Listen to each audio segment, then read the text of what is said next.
अहिल्यानगरमध्ये पालिका कर्मचाऱ्याची हत्या झाली आहे। त्यानंतर कुठेतरी हिंदुत्ववादी संघटना आणि हिंदुत्ववादी कार्यकर्ते देखील आक्रमक झाले। त्या अनुषंगाने आताच आमदार गोपीचंद पडळकर हे देखील अहिल्यानगरमध्ये दाखल झालेले आहेत। कसं बघताय सर या घटनेकडे?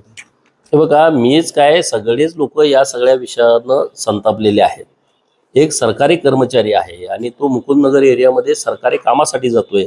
त्याच्या कपाळावरचा टिळा बघून त्याला मारहाण केली जाते आहे।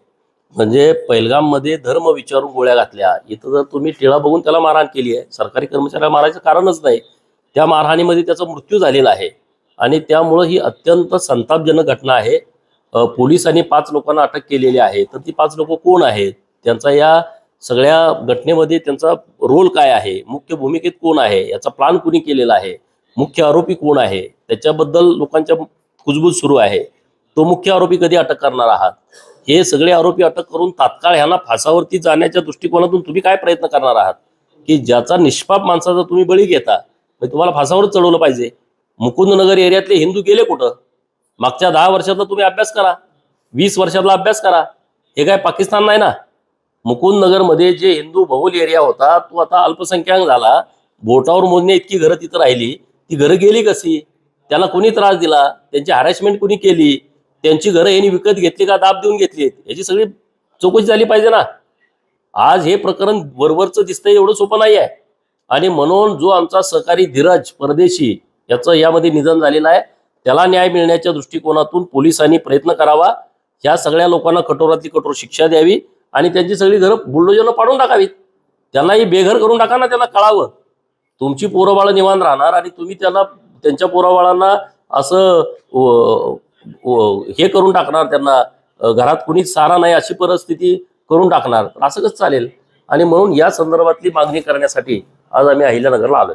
6 आरोपींना पोलिसांनी अटक केलेली आहे। पोलीस योग्य दिशेने कारवाई करते असं पोलीस म्हणले। शांतता राखा, कायदा सुव्यवस्था। नाही, पोलीस आमचे मित्रच आहेत। पोलिसांच्या संदर्भामध्ये आमची काही दुश्मनी नाही आहे, परंतु हे वरवर दिसतंय असं प्रकरण नाही। पोलिसांनी खोलात जावं।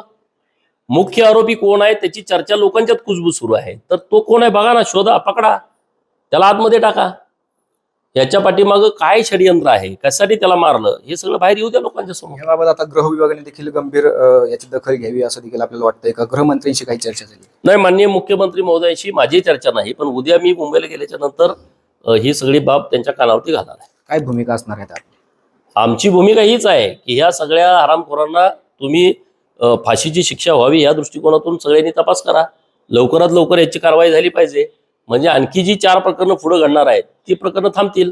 मुलींच्या बाबतीमध्ये बरेच प्रकार घडत आहेत, त्याच्या संदर्भामध्ये जरा वचक बसेल अशी जर प्रकरणं आपण लावून धरली तर समाजान पण जागरूक झालं पाहिजे। मला अहिल्यानगरच्या लोकांचं अभिनंदन करू वाटते। काल पण त्यांनी बंद ठेवला, आज उत्स्फूर्तपणे बंद ठेवलेला आहे। लोकांच्या मध्ये जागृती व्हायला लागलेली आहे। नक्कीच अशा घटना घडू नये म्हणून आरोपीवर कठोर कारवाई करावी, आरोपीचं घर बुलडोझरने पाडावे आणि त्यांना फाशीची शिक्षा व्हावी अशी देखील मागणी आमदार गोपीचंद पडळकर यांनी केली। कॅमेरामन ऋषी राऊतसह गोविंद फुनगे, LS मराठी, अहिल्यानगर।